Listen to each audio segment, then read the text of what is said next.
కమలాపురంలో జరిగిన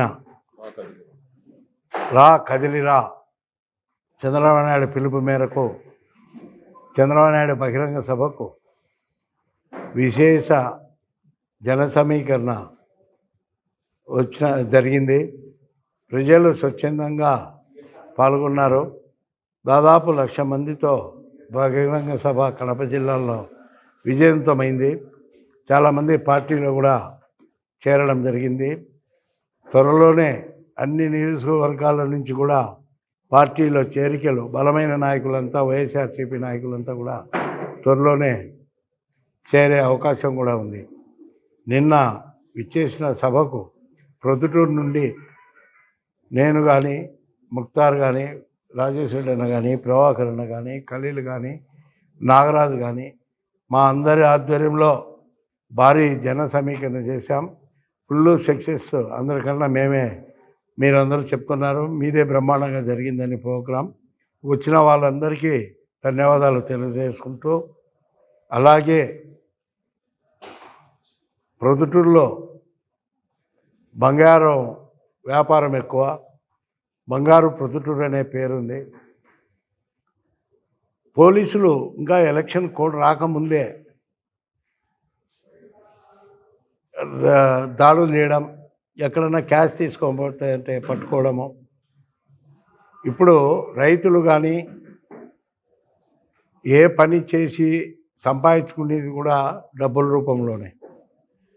తన ఇంట్లో పెళ్లి కోసమో బంగారు కొని పెట్టుకుందామని ఆడపిల్లల కోసమో ఎక్కువ ఇక్కడ బంగారు వ్యాపారం ఉంది కాబట్టి క్యాష్ తీసుకొని పోయి బంగారు కొనుక్కుంటా అంటారు. లేదా నూనె మిల్లులు కానీ రైస్ మిల్లులు కూడా ఎక్కువ.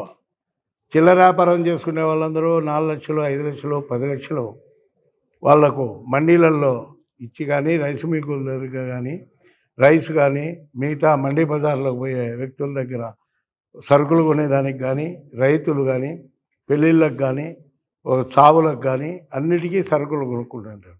పోలీసులు ఎక్కడ పడితే అక్కడ ఈ రైళ్లు చేసి క్యాష్ స్వాధీనం చేసుకోవడము చాలా దురదృష్టకరం. తెలియని వాళ్ళు ఈ ఇన్కమ్ ట్యాక్స్ పోలీసు వాళ్ళు అప్పచెప్తే తెలియని వాళ్ళంతా వాళ్ళు చుట్టూ తిరిగి ఆ డబ్బులు రిటర్న్ తెచ్చుకోవాలంటే చాలా ఇబ్బందులు ఉన్నాయి. ఎందుకంటే అంతా ఇంకా అమెరికా సిస్టమ్ మాదిరి, ఏదో లండన్ సిస్టమ్ మాదిరి అంతా వైట్ మనీ ఇక్కడ జరగడంలే. 30% వైట్ మనీ జరిగితే 70% ఇంకా బ్లాక్లోనే ఉంది. ఇంకా ఆ సిస్టమ్స్ అన్నీ ఇప్పుడిప్పుడే డెవలప్ అవుతున్నాయి. ఇంకా అవి పూర్తి సక్సెస్లోకి రాలే. అన్ని విషయాలు తెలిసిన పోలీసు పై అధికారులే ఇట్లాంటి నిర్ణయాలు తీసుకొని వాళ్ళ ఉద్యోగం సేఫ్టీ చేసుకునేదానికి నేను ఎలక్షన్లలో ఈ విధంగా ప్రవర్తిస్తున్నాను, నాకు ఎక్కువ మార్కులు కొట్టాలని చేసేదేమో ఒక పార్టీకి వన్ సైడ్ చేస్తున్నారు. ఇట్లాంటివన్నీ ప్రజల మీద పడి ఇబ్బంది పెడుతున్నారు. కాబట్టి కింది స్థాయి ఉద్యోగులు ఎవరు, పోలీసు వాళ్ళు కూడా చెడ్డోళ్ళు కాదు, ఎవరేం చేయలేరు.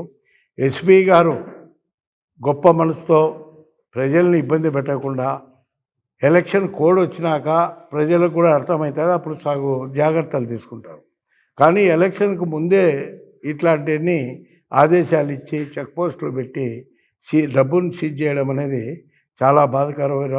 గొప్ప మనసుతో ఎస్పీ గారు కూడా కింది వారికి ఇట్లాంటి చర్యలను జరగకుండా ఆదేశించాలని చెప్పేసి ఎస్పీ గారిని కోరుకుంటున్నాం. ఇంకొకటి, రాచమల్లు ఎమ్మెల్యే గారు, ప్రసాద్ రెడ్డి గారు ఎమ్మెల్యే గారు నిన్న జరిగిన బహిరంగ సభ పైన కామెంట్ చేయడం, 20,000 మందికి ఎక్కువ రాలేదనడం, చెత్త పార్టీ అనడం, చంద్రబాబు నాయుడు దూషించడం నీకు తగుని ఇది కాదు.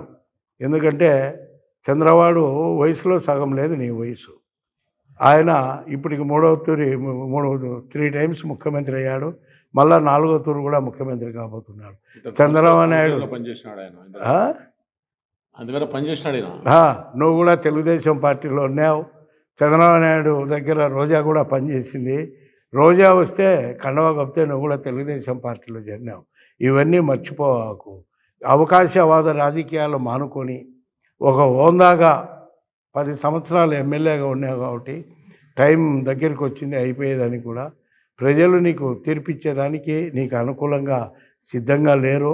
చిల్లర మాటలు చిల్లర బుద్ధులు పెట్టుకొని పెద్దోళ్ళను విమర్శిస్తే స్థాయికి నువ్వు పోతే అంతకన్నా రెట్టింపు కూడా మీ లీడర్ని విమర్శించాల్సింది వస్తుంది. చంద్రబాబు నాయుడు కాలి గోటికి కూడా మనమందరం కూడా సరిపోము. ఆయన ఒక మేధావి, సంపద సృష్టికర్త. అది ఆయన ప్రపంచ దేశాలే ఆయన ఇటువంటి దేశానికి అవసరం అని చెప్పి కొనియాడినారు. కావున చంద్రబాబు నాయుడును ఇంకా నువ్వు విమర్శిస్తే ఇప్పటి నుంచి తీవ్ర విమర్శలకు కూడా నువ్వు ఎదుర్కోవాల్సింది వస్తుంది. దానికి అటువంటి అవకాశము మాకు కల్పించవద్దని ఎమ్మెల్యే గారిని కోరుకుంటున్నాం.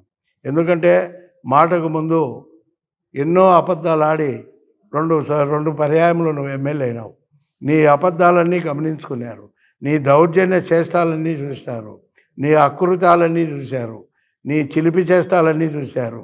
మాటకు ముందు భగవంతుని మీద శివపార్వతుల పైన ప్రయాణం చేసేది చూశారు. నీకు అన్ని దేవతలు అయిపోయినారు, ఇంక ఏ దేవతలు లేరు. నీకు మిగిలినది ఒక జగన్ రెడ్డి దేవతే. ఆ దేవత కూడా త్వరలో నీకు కనుమరుగవుతాడు. కాబట్టి తప్పకుండా ఇక్కడ తెలుగుదేశం పార్టీ విజయకేతనం ఎగరేస్తుంది. దానికి నువ్వు సిద్ధంగా ఉండాలా. నిన్ను బొక్కలేకపోయినా కూడా శనీశ్వరుడు ఇడిచిపెట్టాలన్నట్టు ఒక సామెత ఉంది. నువ్వు బొక్కలేకపోయినా ఈసారి పొద్దుటూరు ప్రజలు నిన్ను ఇడిచిపెట్టరు, ఎంటాడి ఓడిస్తారని చెప్పేసి తెలియజేసుకుంటున్నాను.